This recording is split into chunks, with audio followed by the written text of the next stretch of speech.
জাতির পিতা ইব্রাহিম সকালবেলা দাওয়াতি কাজে বের হয়েছে। জাতির পিতা ইব্রাহিম তাকায় দেখে অনেকগুলো হাতি যায়, আর প্রত্যেকটা হাতির মধ্যে একটা করে বর আছে। কে আছে? আরো জোরে, একটা করে বর আছে। জাতির পিতা ইব্রাহিম তাকায় দেখে একজনও বর যাত্রী নাই। ইব্রাহিম নবী চিন্তা করেন, আমি একটু বর যাত্রী হই। তিনি হাতির পিছনে বর যাত্রী হয়েছে। এতগুলা বর কোথায় যায় তার দিকে দেখতে চাই, যে একটাও বর যাত্রী নাই। জাতির পিতা ইব্রাহিম আলাইহিস সালাম হাতিওয়ালার পিছনে পিছনে রওনা হয়েছে। একটা নির্দিষ্ট জায়গা যাওয়ার পরে সব হাতিওয়ালা লাইন ধরে দাঁড়ায় গেছে। তাকায় দেখে একটা মেয়ে হাতে ফুলের মালা নিয়ে দাঁড়িয়ে আছে। এর শানে নাজুল হলো, অর্থ হলো এই মেয়ে যার গলায় মালা দিবে তার সঙ্গে তার বিয়ে হবে। এবার হাতিওয়ালা একটা করে যায়, গলা আগায় দেয়, কিন্তু মেয়েটা গলা মালায় পরায় না। এক এক করে সব হাতিওয়ালারা চলে গেল, কিন্তু কারো গলা মালা দেয় নাই। এবার হাতিওয়ালা যখন শেষ, জাতির পিতা ইব্রাহিম নবী যখন সামনাসামনি গেছে, অমনি মেয়েটা ইব্রাহিম নবীর গলা মালা পরায়া দিছে। আর একটু জোরে হবে না সুবহানাল্লাহ? যেই মাত্র গলা মালা পরায়া দিছে, এবার সব হাতিওয়ালারা বলতে, দেখ দেখ কাম দেখ, এক সামসিকার এক সামসিকার গলা মালা দিছে।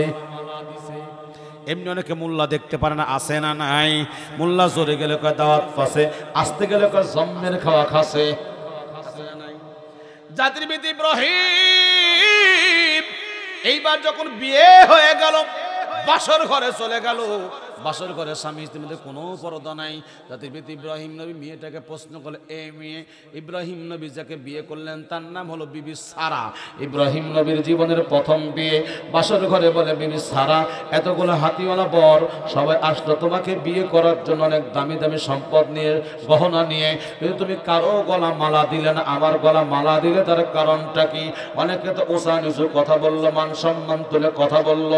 এবার বিবি সারা ডাক দিয়ে বলো, যুগ শ্রেষ্ঠ পয়গম্বর, আপনার জাতির পিতা ইব্রাহিম, আপনি যখন সমস্ত হাতিওয়ালাদের পিছনে দাঁড়ায় গেছেন, আপনার কপালে আছে নূরে মুহাম্মাদি। জোরে কোন সুবহানাল্লাহ? আরো জোরে কোন নূরে মুহাম্মাদি, জোরে কোন সুবহানাল্লাহ? আমাদের কিছু মানুষ আছে কয় নবী নূরের তৈরি, আছে না নাই? কথা কন না কে? কেউ কেন ওই মাটির তৈরি, কেউ কয় আমরা সুন্নি, কেউ কে আমরা ওহাবি, কেউ কে আমরা আহলে হাদিস। কিন্তু এখন দেখতেছি 17 বছর সব ছিল আওয়ামী লীগ, এখন সব হয়ে গেছে বিএনপি। কথা কয় না রে? হ্যাঁ, 17 বছর আওয়ামী লীগের কোনো কমতি ছিল না, ঠিক না? সব আওয়ামী লীগ, এখন সব করছে আমরা। কথা কন না কে? আরে ওটা পরে কই, দাঁড়া, কথার একটা উদ্দেশ্য আছে, ঠিক না ভাই? এখন এই যেদিকে বৃষ্টি হয় সেদিকে ছাতা পায়, এরকম লোক বাংলাদেশে বেশি না কম? যখন এখন আর বিএনপি তারা বলতেছে কি, সব নৌকা দাঁড়ি পাল্লা চড়ছে। কথা কয় না? আর আমরা দেখতেছি নৌকা দাঁড়ি পাল্লা চড়ে নাই। আগে 17 বছর সবগুলো আওয়ামী লীগ হয়েছিল, এখন সব যা বিএনপি উঠছে। কেন কার বিরুদ্ধে করলাম কি বলার উদ্দেশ্য কি সেটাও আছে। এই বাংলাদেশের একজন ধর্ম ব্যবসায়ী, মুরিদ, পীরের খাদেম, পীরের উত্তরসূরি মুফতি আলাউদ্দিন জিহাদের নাম শুনছেন? হ্যাঁ, বিগত 17 বছর আওয়ামী লীগের দালালি করছে। বিগত 17 বছর কার দালালি করছে? আওয়ামী লীগের দালালি করছে। কয় শেখ হাসিনা সুন্নি। শেখ হাসিনা কি? ওরা যে সুন্নি, কয় সুন্নি তো এখন তো সুন্নি করে, এখন সুন্নি ইন্ডিয়া চলে গেছে, এখন আর সুন্নি শেখ হাসিনা নাই। এখন বলতেছে ওরা সুন্নি, আমরা সুন্নি, আপনাদের পক্ষে আছি। কথা কন না আপনারা? আগে বলছিল শেখ হাসিনা সুন্নি, আমাদের লোক, এখন বিএনপি বলতেছে আপনাদের ভয় নেই, আমরা আপনাদের সাথে আছি। অবস্থা তাহলে কি? অবস্থা ভালো না খারাপ? গিয়াসউদ্দিন তাহেরী নাম শুনছেন আপনারা?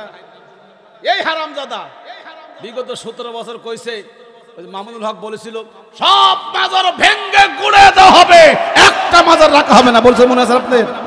এই গিয়াসউদ্দিন তাহেরী বলেছিল সাইদির দোষ আছে, দোষটা তাহলে এমনি কি জেলে গেছে? কথা কন না কে?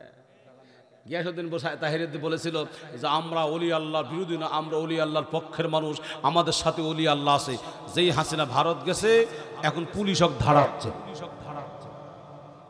কি আচ্ছা ওলি কি সব হাসিনা লিয়া গেছে? হ্যাঁ বুঝেন কি হচ্ছে, বুঝেন কি কথা? সব ওলি হাসিনা লিয়া গেছে নাকি? এখন ওলি চলে গেছে ভারতে, এখন ওলিও নাই, হাসিনাও নাই, আর তাহেরি বাবাজি এখন মাঠে নাই, ও এখন আত্মগোপনে আছে। আশা ব্যাখ্যালে চামড়া তুলে ফেলবো তোদের, আমরা কথা বলুন ঠিক কিনা? এদেশ ইসলাম কায়েম না হওয়ার পিছনে এদের একটা করে আলাদা হাত আছে। ছেলে তোরা ওদের সাথে কে? তোরা থাকবি ইসলামের সাথে, কোরআনের সাথে, কথা কন ঠিক না বেঠিক? এই আল্লাহর বান্দারা গভীর কি খারাপ লাগছে আপনাদের?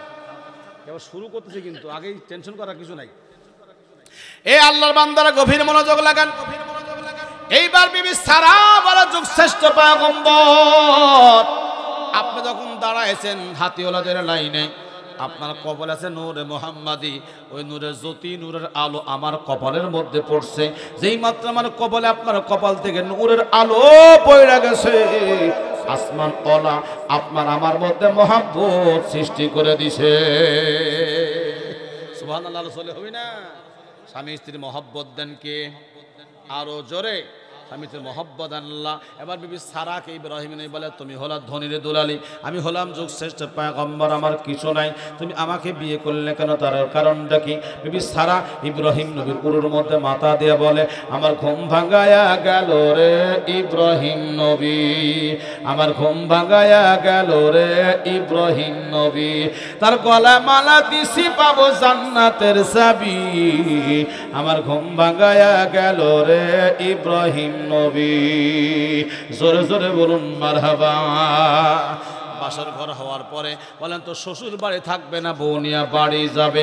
যারা থাকে ঘর জামাই তারা আস্ত একটা বলদ, বলদ ছাড়া কেউ ঘর জামাই থাকে না। জাতির পিতা ইব্রাহিম সকালবেলা বউ নিয়ে বাড়ি যাবে। বউ নিয়ে যখন বাড়ি যাবে, এমন একটা জায়গা দিয়ে বাড়ি যাওয়া লাগবে, এটা হলো জালেম দেশ, জালেম রাজার দেশ। ও দেশ দিয়ে মেয়ে মানুষ যাইতে লাগলে ও পার পায় না। জালেম রাজা সেই মেয়েকে ভোগ করবে, জিনা করবে, তারপরে মেয়েটাকে নিয়ে যাবে। আমরা যেমন গত 17 বছর এই জালেম সরকারের ভয়ে আলেম ওলামা এক জায়গায় বসে কথা বলতে পারি না।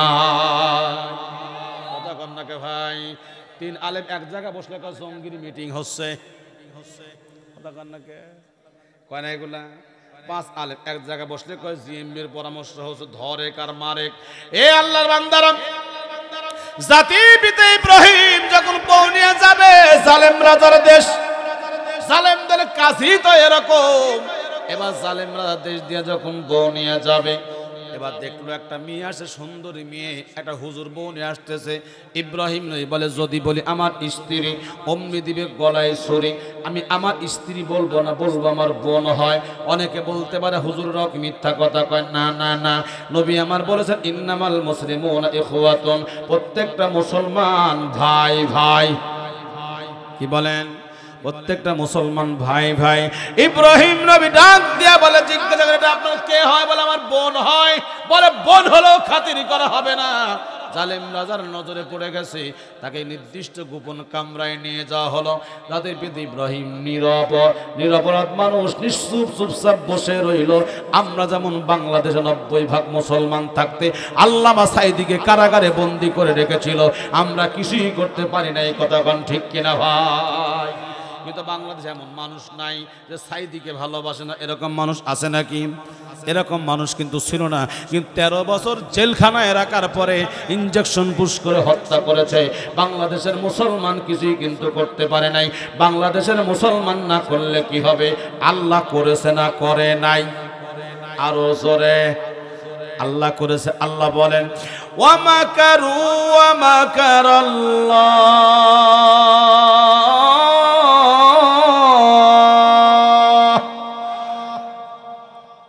এত আস্তে আল্লাহু আকবার করলে হবে না, এদিকে লোকগুলা মুখই খুলছে না। বারে জোরে কোন আল্লাহু আকবার। ওয়া মাকারু ওয়া মাকারাল্লাহ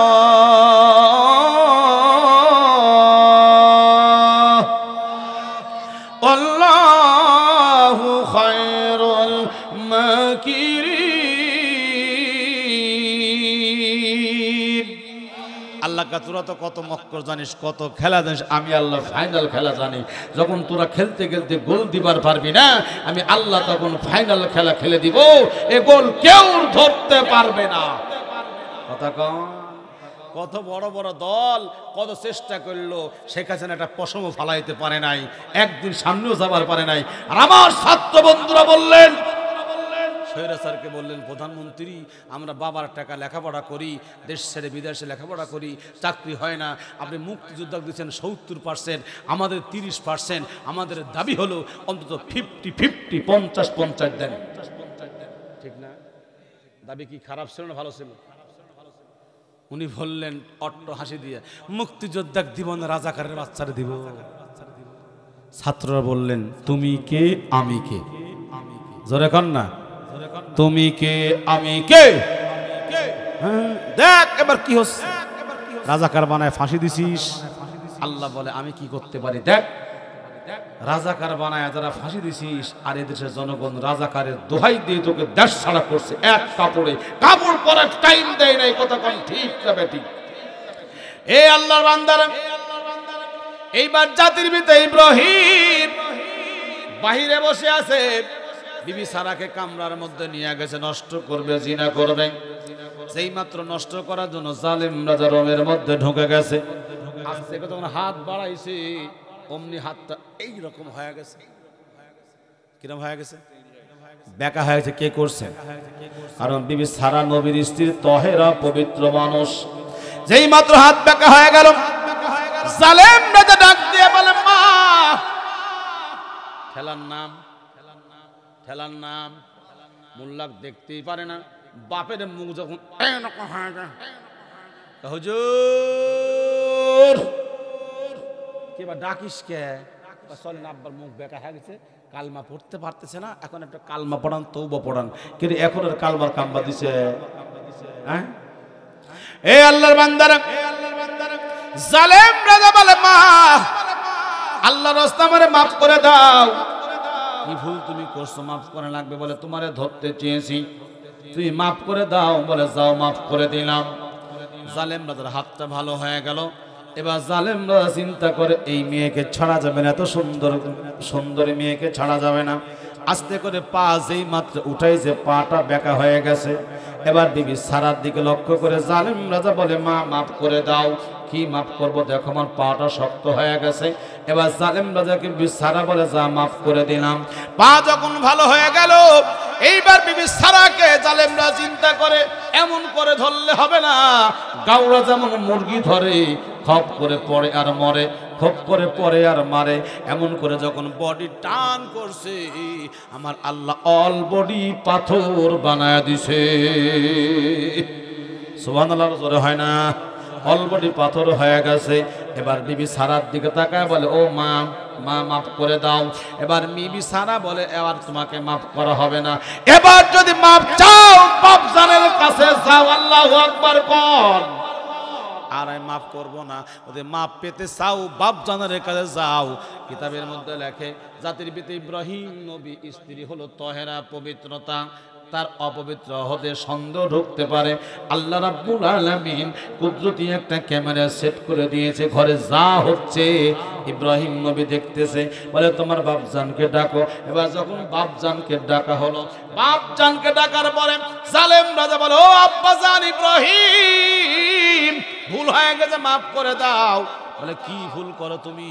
বলে ভুল করেছি, তোমার স্ত্রীকে সর্বনাশ করতে চেয়েছি, নষ্ট করতে চেয়েছি। নবী রাসূলদের ধর্মই তো হলো মাফ করে দেওয়া। সুবহানাল্লাহ কবেন না? ধর্মই তো মাফ করে দেওয়া। যাও, মাফ করে দিলাম। জালেম রাজা বলে, মাফ করলে হবে না, আমি একটা হাদিয়া দিব, হাদিয়া গ্রহণ করা লাগবে। কি হাদিয়া দিব বলো? হাদিয়া গ্রহণ করব। এবার জালেম রাজা বলে, আমার একটা মেয়ে আছে, তোমাকে বিয়ে করা লাগবে, আমার এই মেয়েকে বিবাহ না করলে যেতে দিব না। এবার ইব্রাহিম নবী ডেকে বলে, শোনো হারামখোর, হারামজাদা, তুমি জালেম রাজা, তোমার মেয়েকে বিয়ে করতে আমি পারবো না, কিন্তু যদি তুমি আমার স্ত্রীকে রাজি করাতে পারো, আর যদি আমার বউ অনুমতি দেয়, আমি তোমার মেয়েকে গ্রহণ করব, অসুবিধা নাই।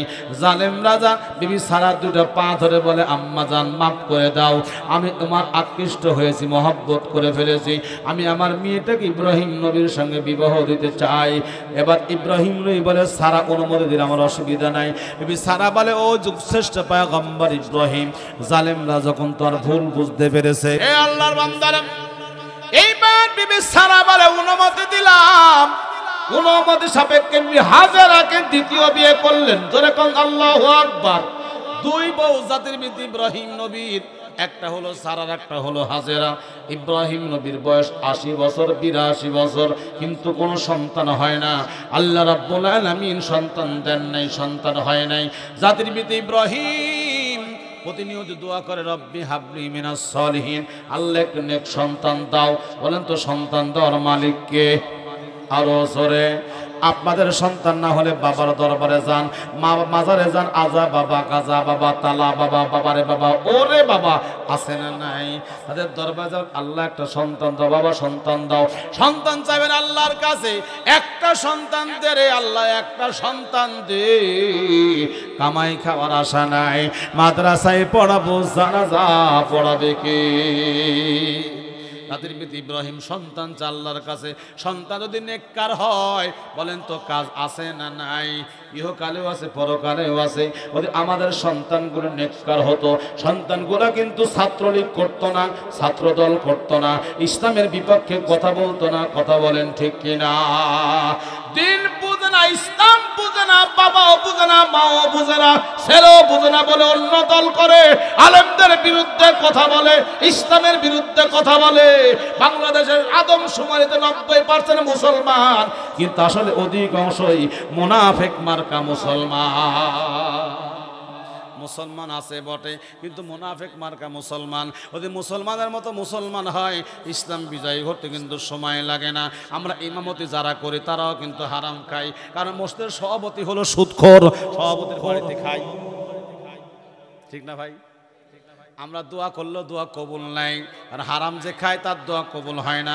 ইমাম সাহেব, ইমাম সভাপতির বাড়ি হলো খায়, ও সুদখোর আর ঘুষখোর, ও সুদের টাকা ঘুষের টাকা ইমামকে খাওয়ায়। ইমাম কর রব্বানা যালামনা, আল্লাহ কা তুই হারাম খাই, হারাম খোরের বাড়িতে আমি আল্লাহ তোর দোয়া কবুল করব না। মসজিদ বানাবেন, সভাপতি বানাবেন নামাজি, ইমামকে হাদিয়া দিবেন, নামাজির বাড়ির থেকে খাবে, অথবা নিজে রান্না করে খাবে। এমনি দোয়া কবুল হবে না। মুসলমান আমার মাথায় টুপি, এটাও সুদের টাকায় কিনা। কি বিশেষ হয় না? হয় না? বলে দিই এবার আমি, এই টুপি যে ফ্যাক্টরির তৈরি হয়েছে, ফ্যাক্টরির সুদের ব্যাংক থেকে লোন লিছে না, লেয় নাই? ভাই বুঝছে, এই টুপি যে ফ্যাক্টরির তৈরি, আমার গায়ে যে জুব্বা, এই কাপড় যে ফ্যাক্টরির তৈরি হয়েছে, এই ফ্যাক্টরিওয়ালা বাংলাদেশে ব্যাংক থেকে কোটি কোটি টাকা লোন লিছে। কথা কয় না? এমনি বলছি ওয়াজ বোঝা লাগবি, খালি চোখ বন্ধ করে ওয়াজ করলেই তো হবি না। তাহলে আমার মাথায় টুপি সুদের টাকায় কিনা, আমার মা জুব্বা সুদের টাকায় তৈরি, কারণ ওই ফ্যাক্টরি মালিক কোটি কোটি টাকা সুদে লোন লিছে। সুদ থেকে যদি বাঁচতে চান, ইসলামী হুকুমত ছাড়া সুদ থেকে বাঁচা কিন্তু যাবে না। যখন যাবে, ব্যাংকে সুদ মুক্ত করতে হবে, ঘুষ মুক্ত অফিস করতে হবে, তাইলে আমরা নিরাপদে থাকবো। আমি যে কথা আপনাদেরকে বলি স্পষ্ট করেন, ইমানদার যদি একজন হয়, 1000 মুনাফিক ইমানদারের কাছে কোনো পাত্তা নাই। এ আল্লাহর বান্দারা, রোম সম্রাটের নাম আপনারা শুনেছেন। রোম সম্রাট মুসলমানের সবচাইতে বড় দুশমন। তৎকালীন সময়ে রোম সম্রাট ছিল ইসলামের বিপক্ষে সবচাইতে শক্তিশালী শক্তি। মুসলমান নিধন করার জন্য, মুসলমান মারার জন্য অভিযান চালিয়ে শুরু করেছে। বিভিন্ন দেশের সঙ্গে যুদ্ধ বিগ্রহ করতে শুরু করেছে। সিটি দিয়া যুদ্ধ করত, কিন্তু আল্লাহর 3 জন বান্দা মুজাহিদ দাঁড়ায় গেলেন। এই 3 জন মুজাহিদ যেই যুদ্ধে অংশগ্রহণ করে, সেই যুদ্ধের ভিতরেই ওই কাফেরদের পরাজয় হয়, আর মুসলমানদের বিজয় দান করেন আমার আল্লাহ। যেই মাত্র মুসলমানের বিজয় হওয়া শুরু করলেন, ওদের পরাজয় আসতে লাগলো। এবার রোম সম্রাট বলে, দেখে ঘটনা কি? ওর পরাজয় হয়, আমাদের পরাজয় হয়, ওদের বিজয় হয়, তার কারণটা কি? ওদের অস্ত্র নাই, শস্ত্র নাই, জনবল নাই, খাওয়া দাওয়া নাই, ওরাই বিজয় হয়, তার কারণটা কি? গোয়েন্দা রিপোর্ট হয়ে গেল। গোয়েন্দা রিপোর্টে ধরা পড়ে গেল 3 জন মুজাহিদ কাজ করে ইসলামের সপক্ষে। এই 3 জন মুজাহিদ যেই যুদ্ধে যায়, সেই যুদ্ধে মুসলমানদের বিজয় হয়। রোম সম্রাট আইন শৃঙ্খলা বাহিনী, পুলিশ, র্যাব, কোবরা, সীতা, তাদেরকে বললেন তাদেরকে গ্রেপ্তার করো। এবার 3 জন নওজোয়ানকে গ্রেফতার করা হলো তালাশ করে করে। এই তিনজন নওজোয়ান মুসলমান যেই যুদ্ধে যায় সেই যুদ্ধেই মুসলমানদের বিজয় হয়, আর ওই শয়তানরা পরাজয় লাভ করে, পরাজয় করে। এবার তিনজনকে যখন গ্রেফতার করা হলো, রোম সম্রাট সাক্ষাৎ করে বলে, তোমরা তিনজন মুসলমান? জি, আমরা তিনজন মুসলমান। বলে, তোমরা তিনজন যেই জিহাদে যাও, যেই যুদ্ধে যাও, সেই যুদ্ধে মুসলমানদের বিজয় হয়, তার কারণটা কি? বলে, তিনজন মুজাহিদ বলে, আমরা জিহাদ করি একমাত্র আমার আল্লাহর কোরআন বিজয় করার জন্য। কোরআন যেখানে আমরা সেখানে। এইবার রোম সম্রাট বললেন, তোমরা শোনো, তিনজন মুজাহিদ, আমি তোমাদেরকে টাকা দিব, পয়সা দিব, গাড়ি দিব, বাড়ি দিব, নারী দিব, অভাব থাকবে না কোনো কিছুর বিনিময়ে। আমার দাবি হলো একটা, তোমরা তিনজন ইমান ছাড়বা, কালিমা ছাড়বা, মুসলমান অব্যাহতি নিবা, আমার ধর্ম খ্রিস্টান ধর্ম গ্রহণ করবা, আমি তোমাদের সব দিয়া দিব। খ্রিস্টান এবার তিনজন বললেন, বীর মুজাহিদ শোনো, হে রোম সম্রাটের কুত্তারে, আমি তোমাদেরকে স্পষ্ট বলি, আমরা ইমান গ্রহণ করেছি, এই ইমান কোনোদিনও ছাড়বো না। হে আল্লাহর বান্দারা, এইবার তিনজন বীর মুজাহিদ মুসলমান ডাক দিয়ে বলে, হে রোমের কুত্তারা, আমরা জীবন দিব কিন্তু ইমান দিব না। মুসলমান মরতে জানে কিন্তু ইমান দিতে জানে না। আমার ভাইয়েরা, এবার তিনি বললেন, তোমরা ইমান ছাড়বো না? না, ইমান ছাড়বো না। এবার রোম সম্রাট বললেন, আগুন জ্বালাও, তেল ডেকচি গরম করো, উত্তপ্ত তেলের মধ্যে তাদেরকে পুড়ায় মেরে ফেলে দাও। এবার তেল যখন চোখের সামনে গরম করা হলো, রোম সম্রাট বলে, বীর মুজাহিদ, তোমরা তো মুসলমান, এই যে তেল গরম করা হলো, তোমরা কি দেখেছো? বলে, দেখেছি। বলে, আমি তোমাদেরকে এই তেলের মধ্যে পুড়ায় মেরে ফেলবো, মারা যাবে। এবার বলো, তোমরা জীবন দিবে না ইমান দিবে? তিনজন মুজাহিদ বলে, আমরা মুসলমান, আমরা জীবন দিব কিন্তু ইমান দিব না। একজনকে ধরলেন, তেলের মধ্যে ছেড়ে দিল, গরম তেলের মধ্যে ছেড়ে দেওয়ার পরে ফুটন্ত তেল, নওজোয়ান যুবক ইন্তেকাল করলেন, মারা গেলেন। এবার আরো দুইজন রয়েছে, বলে, দেখলা তো তোমাদের চোখের সামনে তাকে কেমন করে পোড়ায় মারলাম, আমি তোমাদেরকে কিন্তু পোড়ায় মারবো। ওরা বলে, মারতে পারো, মরে যাব কিন্তু ইমান দিব না। আমরা এমন মুসলমানও আছি, ইমান কারো কাছে চিনিও না, ইমান আলী মরল না বাঁচল, ইমান কার বাবার নাম না কার দাদার নাম। এমন কি বাংলাদেশে এমন মুসলমানও আছে, আমার নবীর নাম কি এরাও জানে না। কয়েকদিন আগে এক নেতা এরকম ধর্ম সবাই বক্তব্য দিতে গেছে, ভাই দেখছেন তো ভিডিওটা? হ্যাঁ, ফেসবুকে দেখছেন, ভিডিও ভাইরাল হয়ে গেছে। তার বক্তব্য বলছে, আমাদের নবীর নাম যেন কি করছে, একবার করছে ইউনুস আলাইহিস সালাম, না না না, একবার করছে যে কি মুসা আলাই, না না না, নবীর নামই জানে না, আর এই শালা বলে নেতা হবে। আর এখানে আমরা বললে সামসার গায়ে বাঁধে, কে তোর সাম তোর নেতা নবীর নাম জানে না, কে তুই কার পিছনে ঘুরি বেড়াসবা? এরা নেতা বলে নবীর নাম জানে না, এরা মুসলমান, এরা টাটকা মুনাফিক মার্কা মুসলমান। কি মুসলমান? এ আল্লাহর বান্দারা গভীর মনোযোগ লাগান। দুইজন বীর মুজাহিদ বললেন, জীবন দিব কিন্তু ইমান দিব না। বন্ধু যেই রাস্তা গেছে আমরা সেই রাস্তায় যাব। দ্বিতীয় যুবককে ধরলেন, তেলের মধ্যে ছেড়ে দিলেন, ফুটান্ত তেল, আল্লাহর বান্দাও মারা গেলেন। এবার 3 নম্বর যুবক বসে আছে। রোম সম্রাটের দূত বলে, তুমি কি করবা? তোমার সামনে দুটি বন্ধু মারা গেল, তুমি কি মরবা নাকি বাঁচবা? তোমার কি জীবনের মূল্য নাই? আল্লাহর বান্দা বলে, এ রোমের কুত্তারা, আমার 2 ভাই যেই রাস্তায় গেছে আমি সেই রাস্তায় যাব। আমি জীবন দিব কিন্তু ইমান দিতে পারবো না। এমন সময় একজন খ্রিস্টান পাদ্রী রোম সম্রাটকে যা বলে, যাবো না। 3 জন বীর মুজাহিদকে ধরে এনেছেন। 2 জন বীর মুজাহিদ তেলের মধ্যে পুড়ায় মারছেন, আপনার কোনো উপকার হয় নাই, তারা মরে গেছে, তারা স্বর্গে চলে গেছে। সুবহানাল্লাহ কোন? হিন্দুকে জিজ্ঞাসা করেন, ভাই তুমি মরলে কই যাবা? স্বর্গে যাব। আর মুসলমানকে জিজ্ঞাসা করেন, মরলে কই যাবা? কি জানি কনে যাব। মানে মুসলমান সন্দেহ যায় না, মরলে জান্নাত পাই কি না পাই, পাই কি না পাই, পাই কি না পাই, এই সন্দেহ আছে না নাই? সন্দেহ কেন জানেন? চুরি করে, সুদ খায়, ঘুষ খায়, লুটপাট করে, মেম্বার তেল মারে, চেয়ারম্যান গম মারে, এমপি কোটি টাকার আত্মসাৎ করে। এই সন্দেহ হলে কি হইবে কোন দেখি ভাই? এই আল্লাহর বান্দারা, এইবার খ্রিস্টান পাদ্রী বলে, যাবো না। ইমানদার মরে গেছে, স্বর্গে চলে গেছে। আপনার কোনো লাভ হয় নাই। তুমি কি করতে বলো বলো বলো। যেই যুবকটা রয়েছে তাকে পোড়ায় মারার কাম নাই। যদি ঈমান নষ্ট করতে না পারি আমাদের কোনো লাভ নাই। পোড়ায় মারবেন তারা স্বর্গে চলে যাবে, অর্থাৎ জান্নাতে চলে যাবে, আমাদের কোনো লাভ নাই। তাহলে তুমি কি পরামর্শ দাও? বলে এই যে যেই যুবকটা রয়েছে এই যুবকটাকে আমার হাতে উঠায় দেন আপনি। আমার একটা সুন্দরী রূপসী কন্যা আছে, আমি তাকে তার হাতে উঠায় দিব।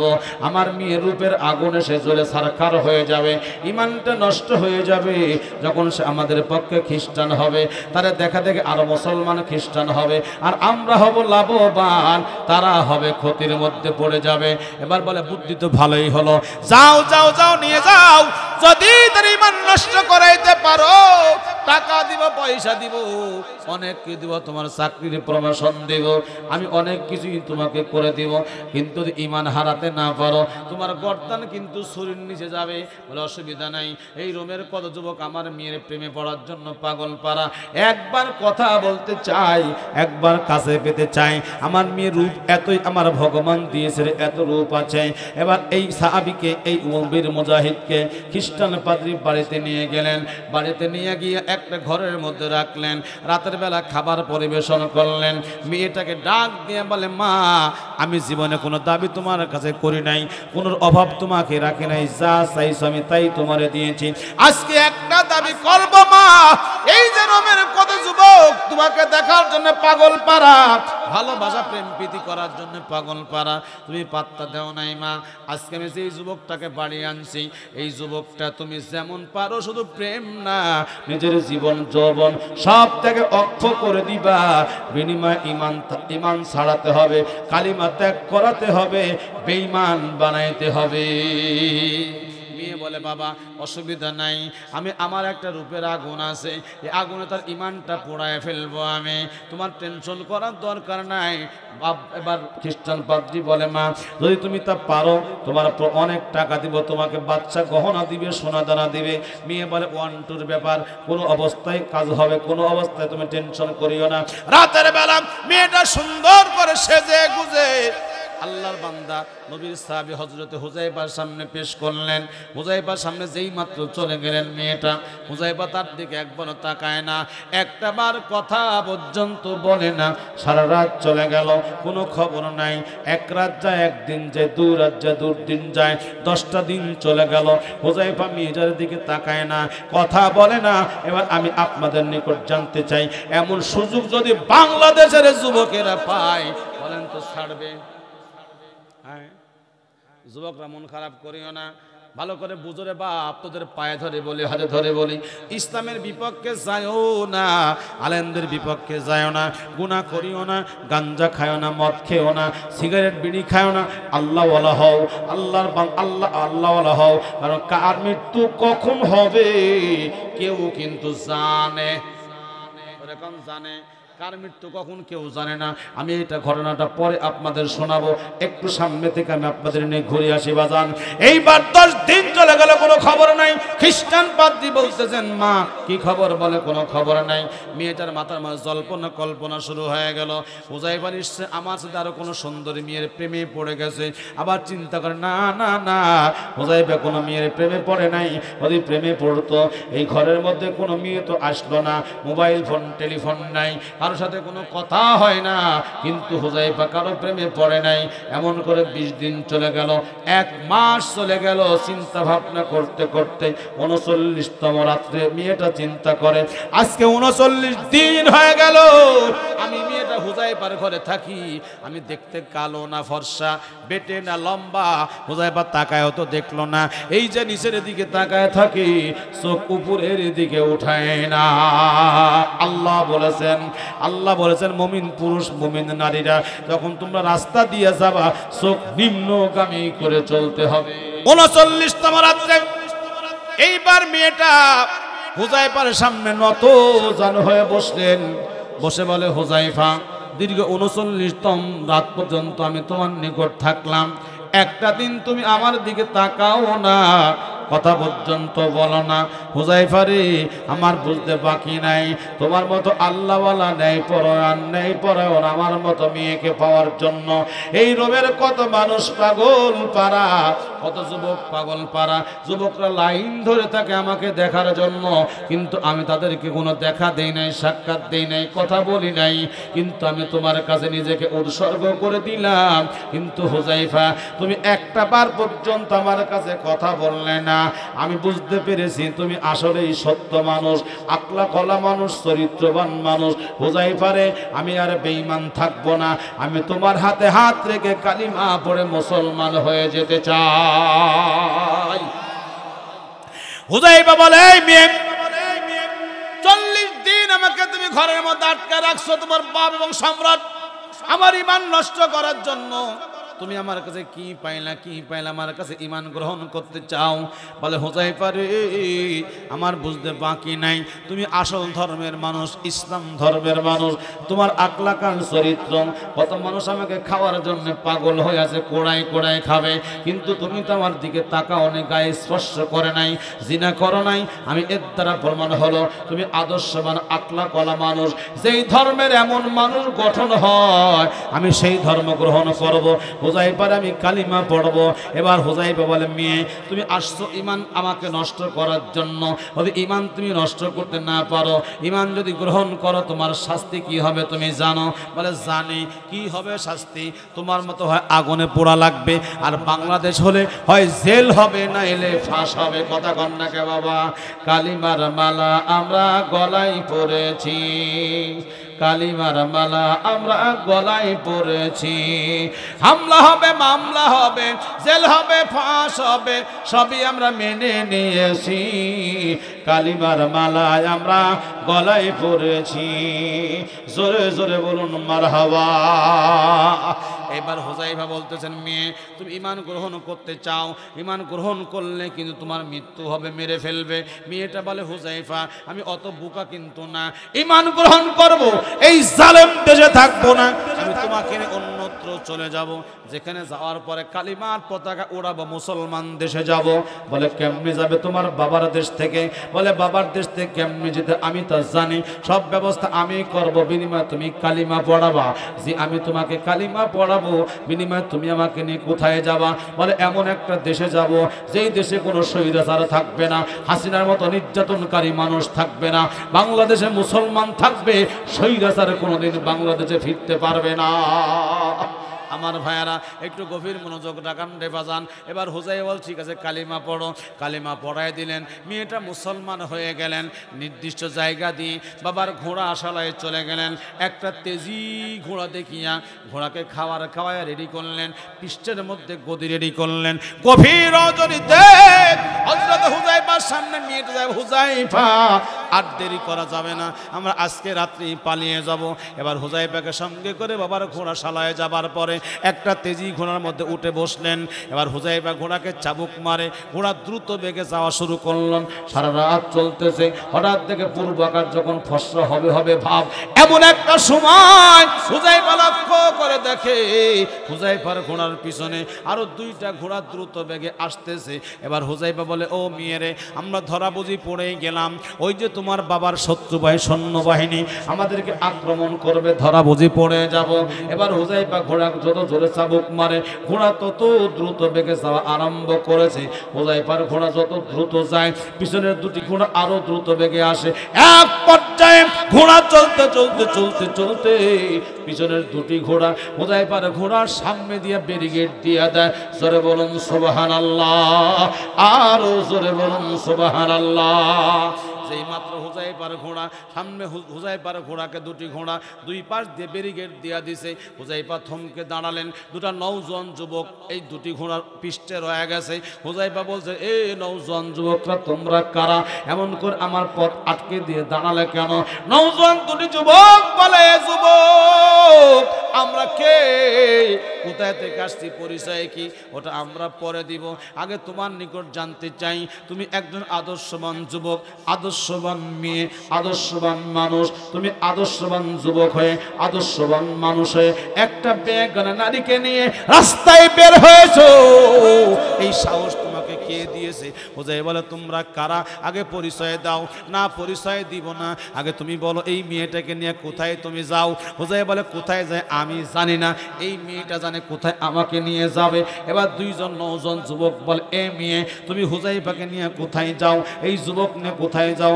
মেয়েটা বলে আমি এমন একটা দেশে যাব যেই দেশে আমার বাবার মতো জালেম থাকবে না, যে দেশে আমার বাবার মতো স্বৈরাচার থাকবে না, এদেশে ইসলাম মানতে পারবো, কালিমার পতাকা উড়াতে পারবো, এমন একটা দেশের মধ্যে আমি যেতে চাই। এইবার হুজাইফা বলে তোমরা রাস্তা ছেড়ে দাও। বলে না না না রাস্তা ছেড়বো না, রাস্তা ছাড়বো না। তোমার মতো আদর্শ যুবক এই বেগান নারীকে রাস্তায় যাবে আমরা তা মানতে পারি না। আমরা আসছি তোমাদেরকে দুইজনকে বিবাহ পড়ায়া দেওয়ার জন্য। জোরে বলুন সুবহানাল্লাহ, আরো জোরে বলুন সুবহানাল্লাহ। এবার আসলে বিয়েটা হবে কি হবে না, এই দুইজন যুবক তারা কারা এই পরিচয়টা জানা দরকার আছে না নাই? শুনবেন আপনারা? কারা কারা শুনবেন না হাত তুলেন, হাত তুলেন। কারা কারা শুনবেন না হাত তুলেন। অনেক হাত তুলে, আর দোষ নাই, যারা হাত তুলেছে তারা ঝুলে তালে ঝুঁকে বুঝে শুনে তুলে নাই, আর যারা হাত তুলে নাই তারা বুঝে শুনে তুলে নেই। আজকে দুই দলে ঠিক আছে, জোরে কোন মারহাবা, আরো জোরে কোন না মারহাবা। এ আল্লাহর বান্দারা গভীর মনোযোগ লাগান। মৃত্যু কখন কার কোথায় আছে কারো কিন্তু জানা যেখানে আছে জানা কিন্তু নাই। তাফসীর থেকে একটা ঘটনা আমি আপনাদের শোনাই। আল্লাহর বান্দারা যেহেতু গোরস্থানের মাহফিল, মৃত্যু কখন কার কোথায় কেউ কিন্তু জানে না। আল্লাহর একজন বান্দা বিয়ে করবে, নতুন বাড়ি করছে, দোতলা বাড়ি, বাড়ির সামনে ফুল বাগান করেছে, সুন্দর সুন্দর মেয়ে তালাশ করতেছে, এখন বিয়ে করা লাগবে। এবার হঠাৎ করে ওই যুবক মানুষটি বাড়ির মধ্যে বসে আছে, জোহরের নামাজের পরে রিমঝিম রিমঝিম টিপ টিপ করে বৃষ্টি হয়। এমন সময় যুবক কলিং বেল বাজতেছে। যুবক বাহিরে তাকায় দেখে একটা সুন্দরী রূপসী রূপবতী কন্যা দাঁড়িয়ে আছে। যুবক যা দেখে একটা অপরূপ সুন্দরী যুবতী মেয়ে দাঁড়িয়ে আছে।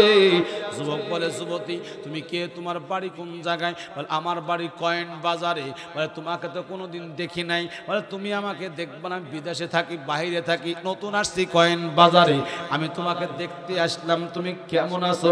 যুবক বলে ও যুবতী তুমি এত সুন্দরী মেয়ে।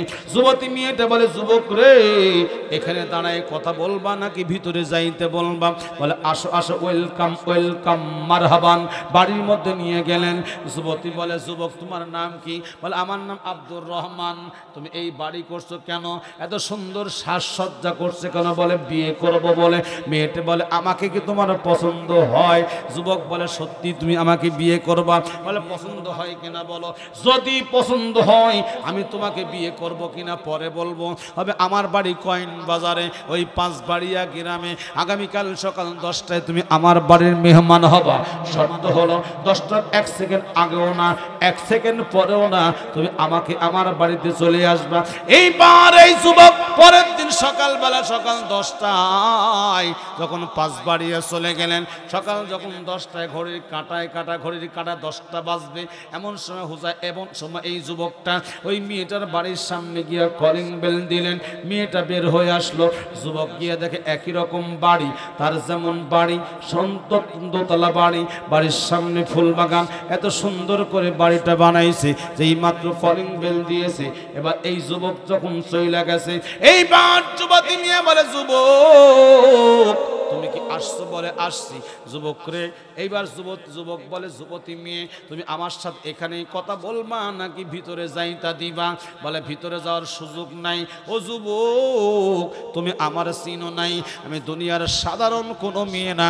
তোমার বাড়ি থানায় দ বাজারে, আর আমার বাড়ি পাঁচবাড়িয়া গ্রামে। এত সুন্দর মেয়ে কোনোদিন কোনো খোঁজ খবর পাও নাই। ও যুবক আমি দুনিয়ার কোনো মেয়ে না, এটা আমার সাজানো। আমি হলাম মালাকুল মউত আজরাইল। আমার আল্লাহ হুকুম করেছেন পাঁচবাড়িয়া গ্রামে সকাল 10টায় তোমার রূহ কবজ হবে। আমি দেখলাম তোমার বাড়ির ধানায়দ পশ্চিম পাড়া, কিন্তু আল্লাহর হুকুম হলো তোমার রূহ কবজ হবে পাঁচবাড়িয়া। আমি এমন একটা কায়দা চলে গেলাম, দেখলাম তোমার তোমার মনে নারীর আসক্ত রয়েছে, বিয়ে করবে বলে পাগল হয়ে মেয়ে খোঁজ করতেছো, আমি তোমার কাছে গেলাম, আমার নারীর রূপটা তোমাকে দেখালাম, তুমি আকৃষ্ট হয়ে গেলে, আমি তোমাকে এমন একটা ভাব দেখা পাঁচ বাড়িয়া নিয়ে আসলাম। যুবক রে, তুমি আর ওই থানার পশ্চিম পাড়া তোমার ওই রাজপ্রাসাদে ফিরে যেতে পারবা না। এখন তোমার রূহ কবজ হয়ে যাবে, আর তোমাকে কেউ আব্দুর রহমান বলবে না, আজকে থেকে তোমার নাম হয়ে যাবে লাশ। মরা লাগবে কি লাগবে না? যখন মরবে কি মরবে না? এ আল্লাহর বান্দারা, খুব সংক্ষিপ্ত সময় আপনাদেরকে বিদায় করে দেব ইনশাআল্লাহ। কবর কিন্তু কারো নয়, কবর জামাত ইসলামের নয়, কবর বিএনপির নয়, কবর আওয়ামী লীগের নয়, ইমামের নয়, মুয়াজ্জিনের নয়, হাজির নয়, গাজীর নয়, আমার মতো বক্তার নয়। এই আমল যার ভালো হবে কবর তাকে ছাড় দিবে, আমল যার ভালো না কবর সে তাকে ছাড়বে না। এবার আল্লাহর বান্দারা গভীর মনোযোগ লাগান। আল্লাহর নবীর মেয়ে খাতুনে জান্নাত ফাতিমা হযরত আলীর স্ত্রী, একদিন আলী এশার নামাজ পড়ে বাড়ি ঢুকছে, ঢুইকা দেখে খাতুনে জান্নাত ফাতেমা অত্যন্ত সেজে গুজে সুন্দর করে বসে আছে। বউ যখন সাজে বলেন তো স্বামীর মনে আনন্দ হয় কি হয় না? হয় না রে? আনন্দ হয় না? ফাতেমা সেজে কুজে বসে আছে, আলী এশার নামাজের পরে বাসার মধ্যে ঢুকছে। এ ফাতেমা এমন করে স্বাস্থ্য কেন? ফাতেমা বলে, স্বামী মন খারাপ করিও না, আমি আর এই দুনিয়ায় থাকবো না, আমি আমার আসল বাড়ি চলে যাব, এজন্য আমি সেজে গুজেছি। হাসান হোসেনকে বলে, হাসান হোসেন একটু বাহিরে যাও বাবা, তোমার আব্বার সাথে আমার কিছু কথা আছে। হাসান হোসেন দুই ভাই বাহিরে চলে গেলেন। খাতুনে জান্নাত ফাতিমা আলীকে বলে, স্বামী দীর্ঘদিন সংসার করি, দুই সন্তান আল্লাহ তাআলা দিয়েছে, আলীরে মনে কষ্ট নিও না, মনে কষ্ট নিও না, আমি এখনই চলে যাব, তোমার কাছে কিছু দাবি করব। আমি একটা দাবি হলো, এক নাম্বারে আমি ইন্তেকাল করলে রাতের বেলা আমাকে দাফন করাবে, দিনের আলোতে নয়, মাইকিং করার দরকার নাই, প্রচার করার দরকার নাই, তুমি আছো, আমার দুটি সন্তান আছে, এই তিনজন মিলে আমাকে দাফন করে ফেলতে হবে, রাতের মধ্যেই দাফন করা হবে। আর আমরা মানুষ, মেয়ে মানুষ মরে গেলে মাইকিং করে না, মেয়ে মানুষ মারা গেলে প্রচার করে, মাইকিং করে, মসজিদের মধ্যে বলে অমুকের মা মারা গেছে, অমুকের বোন মারা গেছে, অমুকের আপা মারা গেছে। হযরতে ফাতিমা ডাকতে বলে, স্বামী এই দুটি দাবি তোমার কাছে করলাম, রাতের বেলা আমাকে দাফন করবেন, অতিরিক্ত লোক দরকার নাই, তুমি আমার স্বামী, আমার কলিজার টুকরা হাসান হোসেন, আর কোনো লোকের দরকার নাই। গাছটা কাটলে যেমন ঠাস করে পড়ে যায়, খাতুনে জান্নাত ফাতেমার কথা শুনে হযরতে আলী ঠাস করে পড়ে গেল, চোখ দিয়ে পানি পড়তেছে। ফাতিমা এই দুনিয়া ছেড়ে তুমি চলে যাবে, কিন্তু আমি কেমন করে তোমাকে ছাড়া বাঁচবো? ফাতেমা বলে, স্বামী দুনিয়ার নিয়ম নীতি আমার আব্বাও তো থাকতে পারে নাই, আমরা তো আব্বার মহব্বত ছেড়ে বেঁচে আছি, যাও যাও যাও, রাতের অন্ধকারে কবর খুঁড়ে ফেলো, আমি রাতেই বিদায় নিব। হযরত আলী দুই চোখের পানি দিয়ে কাঁদতে কাঁদতে ঘর থেকে যখন বের হয়, হাসান হোসেন দুই ভাই মাকে বলে, মা তুমি আব্বারে কি বলেছো? আমার আব্বা কান্না করতে করতে বের হয়ে গেল। এবার হযরতে আলী একটু দূরে আবু যর গিফারির বাড়ি, আবু যর গিফারির জানালার পাশে গিয়ে ডাক দে, আবু যর। আলী হযরত আলী ফুপায় কাঁদতেছে। আবু যর গিফারি বলে, আলী এমন করে কান্দো কেন? তুমি এমন করে কান্দো কেন? আলী বলে, ও আবু যর গিফারি, চলো চলো চলো, জান্নাতুল বাকির মধ্যে চলো, একটা কবর খুঁড়তে হবে। আবু যর গিফারি বলে, মদিনায় কেউ তো মারা যায় নাই, এখনো মরার খবর হয় নাই, কার কবর খোঁড়া লাগবে? হযরত আলী বলে, আবু যর মারা যায় নাই, মারা যাবে, রাতের অন্ধকারে তাকে দাফন করা লাগবে। এ আবু যর চল চল চল, কষ্ট দিস না আমাকে, চল জান্নাতুল বাকির মধ্যে চল। এবার হযরত আবু যর গিফারি জান্নাতুল বাকির মধ্যে যখন চলে গেলেন, ও বাজান যেই মাত্র মাটির মধ্যে কোপ দেয়, পাথর আর পাথর, পাথর আর পাথর, বহু কষ্ট করে কবর করে পাথরের কোনাগুলি কুচিগুলা চুলে লাগে, দাঁড়ি লাগে। হযরত আবু যর গিফারি ছেড়ে ছেড়ে ফেলে দেয়। এক পর্যায়ে হযরত আবু যর গিফারি কবরের মাটিকে ডাক দিয়ে বলে, হে কবরের মাটি, সাবধান হও, সাবধান হও। আজকে তোমার মধ্যে কে আসবে তুমি জানো? কে আসবে রে, কে আসবে? বলে খাতুনে জান্নাত ফাতিমা, সমস্ত মেয়েদের সর্দারিনী আজকে তোমার মধ্যে আসবে। এবারের মাটি, তুমি কি জানো তোমার মধ্যে কে আসবে? কে আসবে, কে আসবে, কে আসবে? বলে জান্নাতের সমস্ত সর্দারের দুই সর্দার হাসান হোসেনের মা তোমার মধ্যে আসবে। এই কবরের মাটি সাবধান হও, আজকে তোমার মধ্যে আসতেছে। এই দুনিয়াতে 10 জন জান্নাতের সার্টিফিকেট পেয়েছে। 4 নাম্বার সার্টিফিকেট পাইছে যিনি, হযরত আলী। তিনি আলীর স্ত্রী ফাতেমা আসতেছে। এবার কবরের মাটি কি বলেন? কবরের মাটি সাবধান হও, সাবধান হও, আজকে তোমার মধ্যে কে আসবে তুমি জানো? কে আসবে রে? বলে বিশ্ব নবীর মেয়ে, বিশ্ব নবীর কলিজার টুকরা, নবী নন্দিনী খাতুনে জান্নাত ফাতিমা। এইবার মাটি থেকে আওয়াজ হয়, এ আবু যর, পাগলামি করিস না, পাগলামি করিস না। খাতুনে জান্নাত ফাতেমারে চিনি না, হাসান হোসেনের মাকে চিনি না, নবীর মেয়েকে চিনি না, আলীর স্ত্রীকে চিনি না। আমার মধ্যে আসার সময় আমল নিয়ে আসে, আমি কবর তারে ছাড় দিব। আমল যদি ভালো না হয়, নবীর মেয়ে বলেও আমি কবর তারে ছাড় দিব না। তাহলে কবরে যাওয়ার আগে ইমান আমল মজবুত করে যাওয়ার দরকার আছে না নাই? আরো জোরে কান আছে না নাই? কি সামান গ্রহণ করেছেন, কি নিয়ে কবরে যাবেন? কবর কিন্তু জায়গা ভালো নয়, কবর কিন্তু জায়গা ভালো না। কবরের জন্য সবাই চিন্তা করেছেন। নবী আমার দাওয়াতি কাজ করে বাড়ি ফিরছেন, আম্মা জান খাদিজা অসুস্থ অবস্থায় বিছানার মধ্যে শুয়ে আছে। নবীর আগমন হয়ে গেল, শরীরে বড় জ্বর হয়ে গেছে। মানুষ মৃত্যুর আগে শরীরে যে গরম হয় আগে বুঝি নাই, এখন বুঝে আসছি। কয়েকদিন আমার শ্বশুর মারা গেছে মৃত্যুর আগে, হঠাৎ করে দেখি শরীর প্রচন্ড গরম। মৃত্যু যখন হবে শরীরটা ঠান্ডা হয়ে গেল, ঠিক না? মানুষের মৃত্যুর কিছু সিস্টেম আছে। আম্মা জানে খাদিজা শরীরটা গরম, রসুল বলে খাদিজা এমন গরম কেন, তোমার শরীর জ্বর কেন, আমাকে তুমি খবর দিতে পারলা না, কোনো চেষ্টা করলা না? খাদিজা বলে নবী আমি হয়তো দুনিয়ায় থাকবো না, নবী গো আমি কবরে চলে যাব, আমি 3টা দাবি আপনার নিকট করব। কি দাবি তুমি 3টা করবো? খাদিজা বলো, 1 নাম্বার দাবি গো নবী, জীবনে কোনো দাবি আপনার কাছে করি নাই, আমার অর্থ সম্পদ সব আপনার জন্য অক্ষ করে দিয়েছি। আর আপনি যখন আমাকে বিয়ে করেছেন, এই মদিনা মক্কার কাফেরেরা আমাকে সবাই বিদ্রুপ করে ঠাট্টা করেছে, আমি আপনাকে বিয়ে করে নাকি ঠইকা গেছি। সব যখন কাফেররা বলা বলে শুরু করলো, নবীকে বিয়ে করে ঠইকা গেছে খাদিজা। খাদিজা বুদ্ধিমতী মানুষ, চালাক মানুষ, জ্ঞানী মানুষ। মক্কার সমস্ত কাফেরদেরকে দাওয়াত করলেন, দুপুরে খাওয়ার ব্যবস্থা করলেন। এবার খাইতে দিবে, প্লেট সামনে দেওয়ার আগে বলে মক্কার কাফের একটা কথা তোমাদের জিজ্ঞাসা করব আমি, উত্তর দিবা পরে খাবা। কি কথা বলো বলো বলো, কি কথা? আম্মা জান খাদিজা ডাক দিয়ে বলে, মক্কার কাফেরেরা আমি শুনতে পাই তোমরা নাকি বলা বলি করতেছ আমি মুহাম্মদকে বিয়ে করে নাকি ঠইকা গেছি। আমি তোমাদেরকে জিজ্ঞাসা করব, বলো দেখি মুহাম্মাদের বয়স বেশি না আমার বয়স বেশি?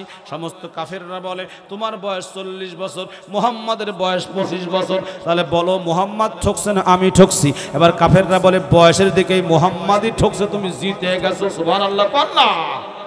কারণ 25 বছর একটা যুবক 40 বছর একটা মেয়েকে বিয়ে করেছে, যুবক কিন্তু ঠইকা গেছে। তাহলে আবার বলো মুহাম্মদ সুন্দর না আমি সুন্দর? সমস্ত কাফেররা বলে মুহাম্মদের মতো সুন্দর মানুষ এই দুনিয়ায় কেউ নাই।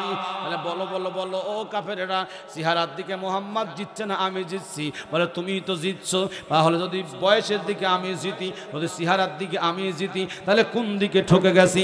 এইবার কাফেররা বলে খাদিজা চেহারার দিকে তুমি জিতছো, বয়সের দিকে তুমি জিতছো, মুহাম্মদই ঠকেছে। কিন্তু তুমি একদিক ঠইকা গেছো। বলে কোন দিক ঠকছি? বলে মুহাম্মদ গরিব মানুষ, সম্পদ নাই, তুমি সম্ভ্রান্ত পরিবারের মেয়ে, তুমি শিল্পপতি মেয়ে। এবার এমন কথা বলার পরে আম্মা জান খাদিজা বলে, কাফেরেরা আমি আমার স্বামীকে ছোট করব না, আজকে থেকে আমার তো সম্পদ আছে, সব সম্পদ আমার স্বামীর নামে আমি অক্ষ করে দিলাম। আম্মা জান বলে, ওর নবীজি জীবনে কোনো কিছু দাবি আপনার কাছে করি নাই, আজকে 3টা দাবি করবো গো নবী। কি 3টা দাবি করবো তুমি বলো? বলে 1 নাম্বার দাবি হলো আপনার একটা জুব্বা দিয়ে আমার কাফন বানায়া দিবে। 2 নাম্বার দাবি হলো আমি কবরে শোয়ার আগে আপনি আমার কবরের মধ্যে একটু গড়া করে দিবেন, পাঞ্জাবি খুলে খালি গায়ে।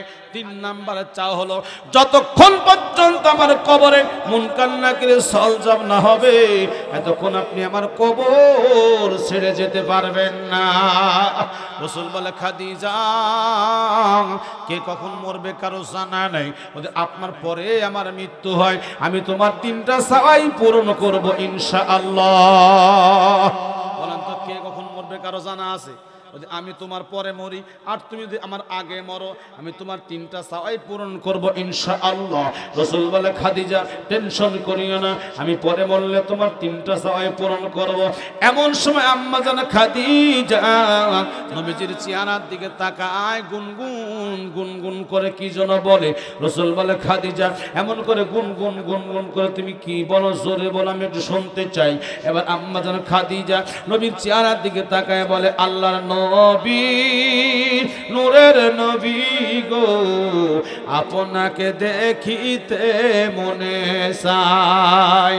আল্লাহ নবী, নূরের নবীজি, আপনাকে দেখিতে মনে চায়। কোন সাধনে পেলামি না